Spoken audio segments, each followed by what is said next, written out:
Está no ar, Doutor São Paulo. Alô, iguais! Eis-me aqui, depois do jogo, anunciado pelo querido César Filho, esse grande devoto. César Filho, aqui estou eu, depois do jogo, São Paulo 2, Ponte Preta 0. Implodimos, dinamitamos a ponte e o São Paulo respira feliz. Agora lá no meio da tabela, pulamos aí na tabela. O São Paulo agora fica a 7 pontos, a 7 pontos do primeiro dos últimos, que é o Vitória.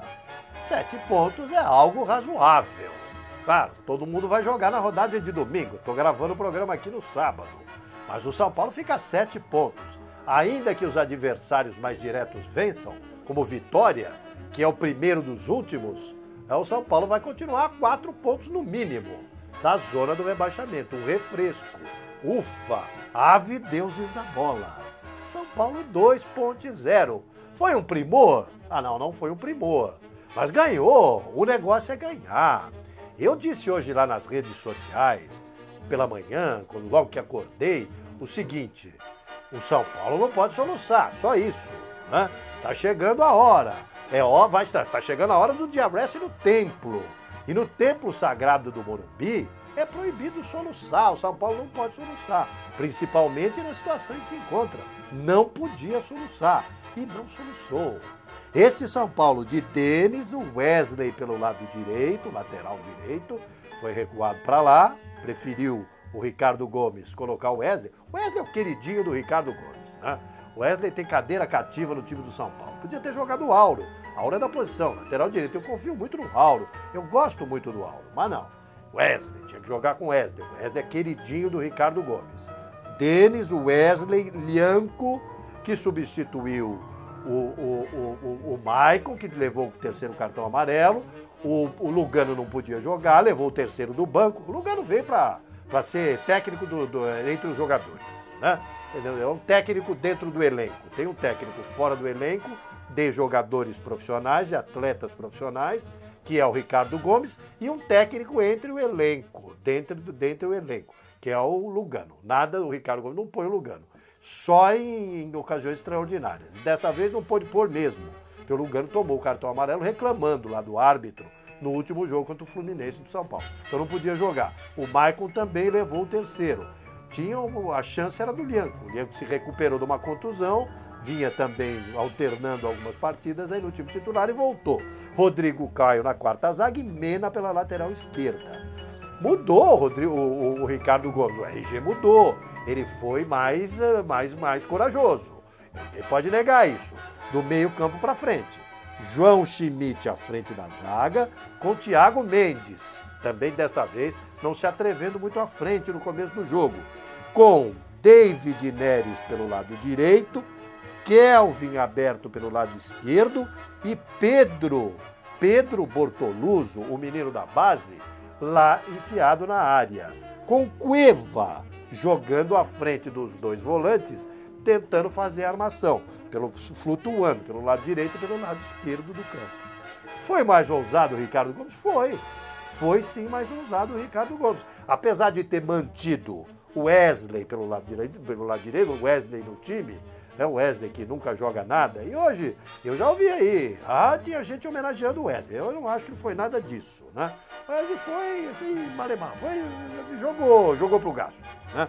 Então, mas o Ricardo Gomes foi mais esperto, foi mais inteligente, foi mais ofensivo com esse time do São Paulo. Porque o David Neres, o novo diamante da torcida das 3 mais lindas cores do mundo, dos devotos de São Paulo, o Wesley jogou, tira o Wesley da minha cabeça. O David Neres jogou aberto pelo lado direito e o Kelvin aberto pelo lado esquerdo. Com o Pedro Bortoluso, né?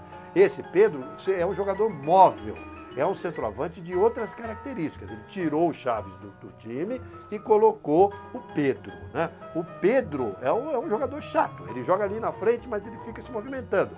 Cai mais pelo lado direito, cai mais pelo lado esquerdo, faz o pivô. É um jogador chato, parece até aquela música. Para Pedro, Pedro para. Para Pedro, Pedro para. E o Pedro fica se movimentando pelos dois lados, com o Cueva armando lá no meio campo. E o São Paulo teve um grande privilégio nesse jogo contra a Ponte Preta. Mais uma vez, os deuses da bola. Tinha um deus da bola vestindo o tricolor de novo hoje, de novo. Porque o São Paulo fez um gol logo aos 10 minutos de partida. Numa jogada pela esquerda, não é? O São Paulo entrou pela esquerda, aliás, o São Paulo já jogou pelo lado esquerdo, só jogou pelo lado esquerdo. O São Paulo entrou pelo lado esquerdo, não é? Uma bola em que o Pedro disputou lá com o goleiro, o Aranha, né? O Aranha subiu com todos os seus braços, aquela porção de braços de aranha, e a bola sobrou, né? Num choque do Pedro com o goleiro. A bola sobrou, o zagueiro foi cortar, escorregou, o zagueiro saiu patinando e com braços abertos tocou na bola, mão na bola, pênalti. Esse foi pênalti, claro, não tem aquele negócio de mão na bola não, porque o zagueirão estava com os dois braços abertos e ainda continua levando a bola no momento da queda. Então foi pênalti. Aos 10 minutos. São Paulo vinha jogando bem? Não. O São Paulo não vinha jogando bem. O São Paulo vinha jogando de lado e para trás, de lado e para trás, de lado e para trás. Começava a irritar logo aos 10 minutos do jogo, do primeiro tempo. Até que houve esse pênalti, o Cueva bateu e não bateu bem. Bateu o pênalti, quase o Aranha pega, mas a bola entrou. O Aranha mesmo, repito aqui, com todas as suas patas abertas, quase pega, mas não deu para pegar. Claro que estou brincando com o Aranha. O Aranha é um grande goleiro, né? Um grande goleiro. Patas, me referindo aqui a essa alegoria do nome dele de Aranha, né? E a bola entrou. E o São Paulo fez 1-0. Essa foi a grande sorte do São Paulo no primeiro tempo. Porque o São Paulo não fez um bom primeiro tempo. Não foi um primeiro tempo convincente. O São Paulo só jogava do lado esquerdo, por onde Mena entrava, por onde Thiago Mendes tentava entrar, por onde Cueva abria o jogo para o Kelvin. E o Kelvin foi, na verdade, o jogador mais lúcido do São Paulo, também ali pelo lado esquerdo. O David Neres parecia um pouco encabulado hoje no jogo, principalmente no primeiro tempo. O menino recebeu muito poucas bolas e as poucas bolas que recebeu não deu a elas o destino correto, o destino que se esperava. O David Neres pode muito mais, mas é assim mesmo. Hoje, mesmo nas redes sociais, para voltar às minhas redes, nossas tribunas nas redes sociais, em @cata, _preta no Twitter, em Antônio Carlos Sandoval Cata Preta, lá no Facebook, e em Doutor Cata Preta no Instagram. Então estava todo mundo lá, botando toda a fé no David Neres, e com o David Neres o time vai ser... Não é assim, né? O menino precisa de mais tempo. Jogador como o David Neres é uma preciosidade, o menino é muito bom de bola. Agora, precisa ir devagar com ele, vai alternar grandes e médias e más partidas. É assim o começo da carreira. Ninguém começa, senão o Pelé, jogando tudo que pode e arrebentando. Vai devagar. O menino vai jogar uma bem, outra vai jogar regular, a outra vai cair um pouco, até se ambientar. Até a camisa não pesar definitivamente, até se sentir à vontade definitivamente. Hoje havia 50 mil devotos no Templo Sagrado do Morumbi. Não é fácil.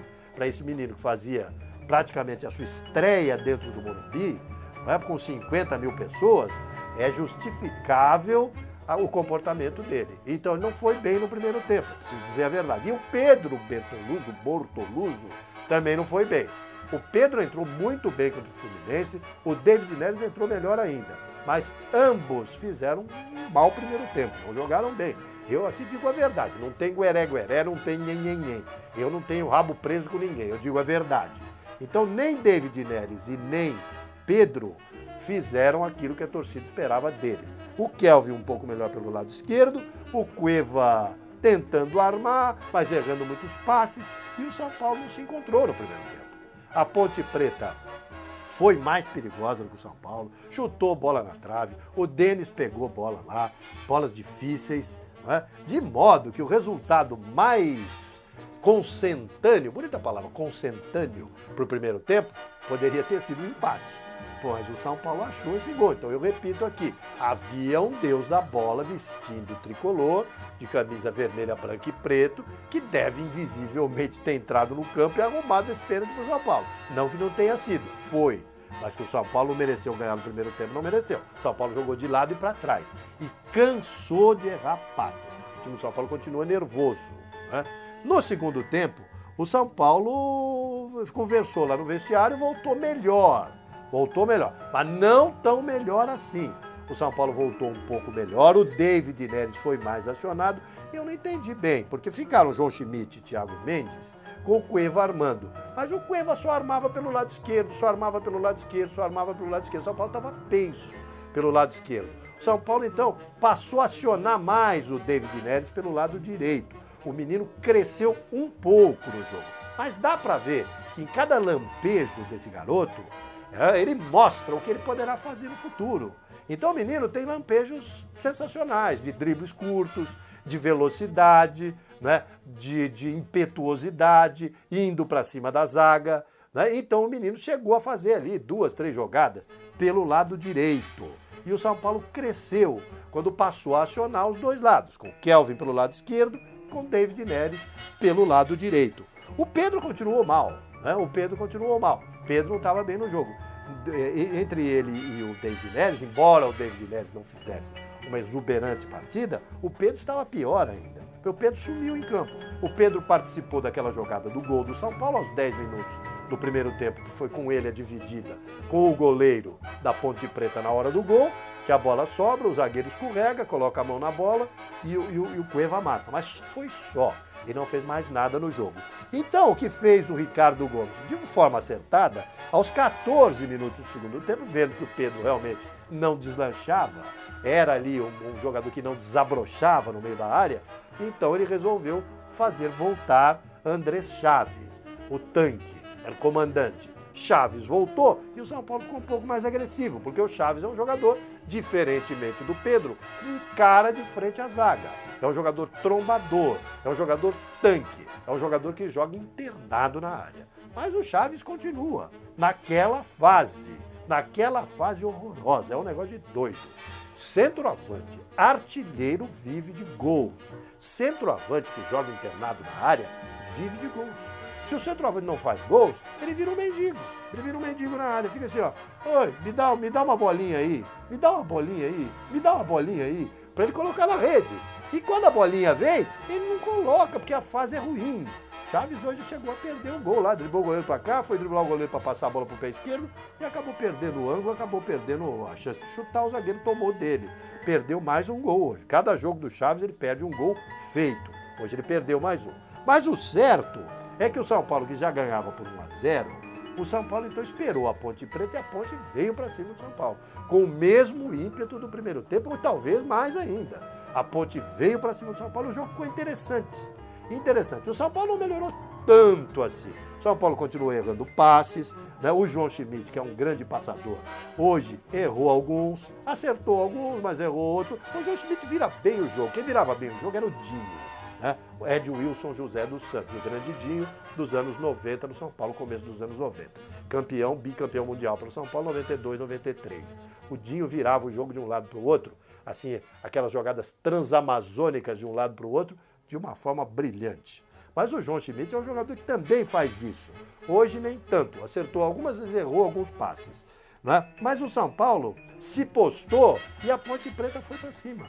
A Ponte Preta perdeu uma porção de gols, a Ponte Preta teve todas as chances para marcar, o Denis pegou bolas, o Reinaldo, quem diria, hein, Reinaldo? O Reinaldo já fez gol no primeiro turno contra o São Paulo lá em Moisés do Caleri. O Reinaldo perdeu um gol, entrou livre, chutou. A semelhança daquele que fez lá no Moisés do Caleri. Mas dessa vez a bola passou por baixo do Denis e para fora.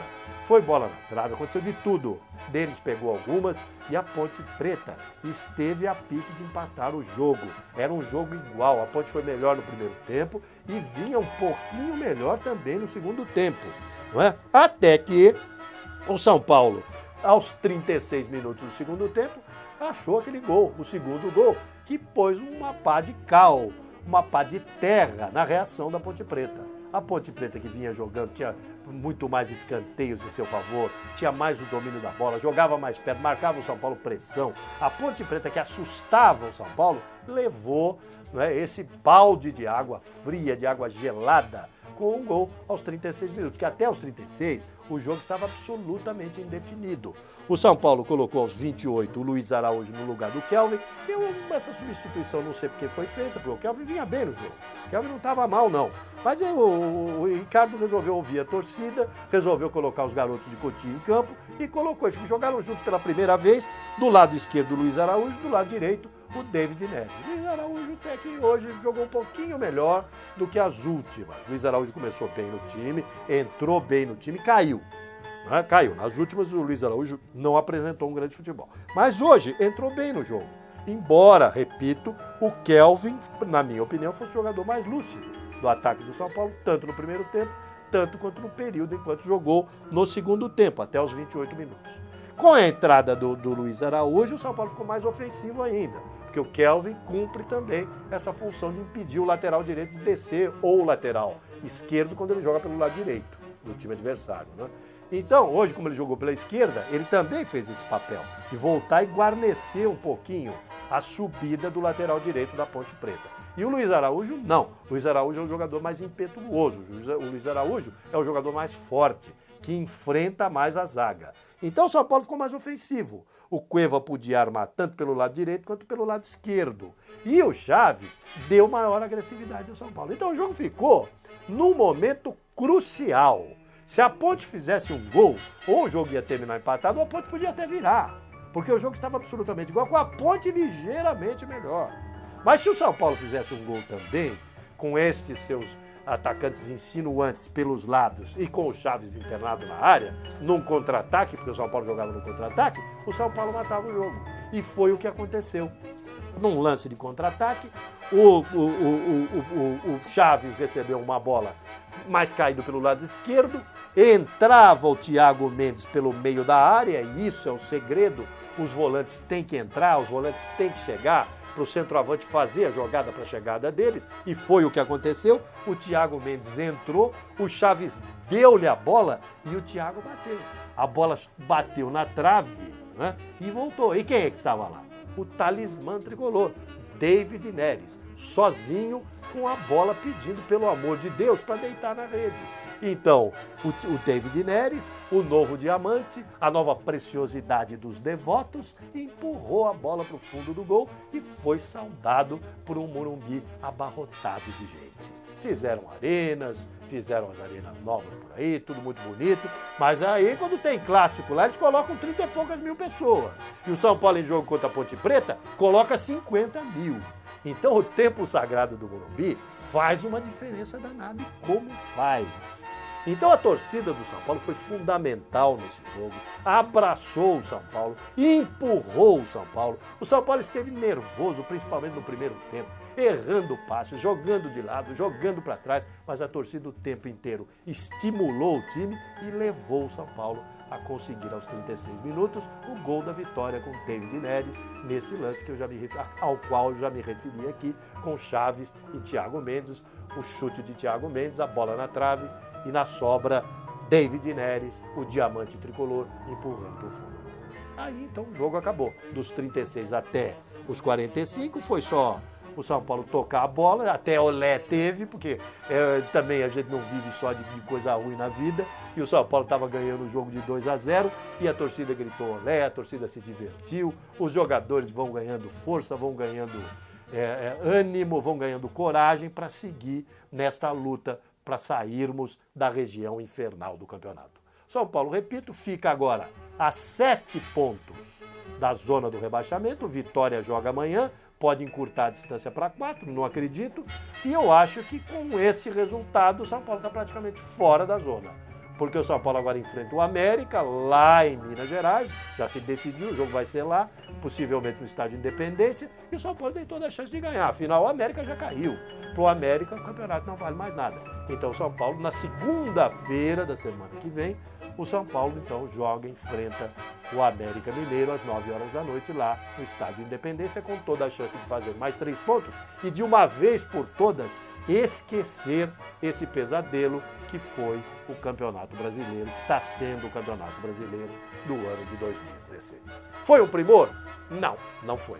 Foi uma partida esplendorosa? Não, não foi. mas foi um jogo em que o São Paulo botou a bola para dentro do gol. E isso é o que vinha faltando. Não adianta jogar e a bola não entrar. Isso também não adianta. Então o São Paulo não foi tão bem assim, mas na hora da verdade, o São Paulo definiu. A Ponte Preta teve chance? Teve, mas não botou a menina para dormir na rede. E o São Paulo, por 2 vezes, foi, chegou e fez os gols. Vitória merecida, porque o que vale é bola na rede. São Paulo 2, Ponte 0, era aquilo que eu tinha a dizer. Se eu estou contente? Muito contente. Eu estou muito feliz. Tem Madalena arrependida aí na grande imprensa, chorando a essa hora. Eu não sei se são lágrimas de crocodilo, né? É uma Madalena arrependida, todo mundo sabe quem é, né? O tal Madalena arrependida aí, que não sei se é Ponte, se é São Paulo, o que ele é. Mas é Madalena arrependida, deve estar chorando por aí. Mas a torcida do São Paulo está vibrando com estes 2-0 que tiram o tricolor da zona do rebaixamento. Desejo-lhes um final de semana, amanhã é domingo, estou gravando no sábado, um domingo esplendoroso, uma semana maravilhosa, daquelas de paralisar o trânsito em Sobralha e paz, meus iguais, depois de dinamitarmos a ponte. Dinamitamos a ponte que levou mais um banho.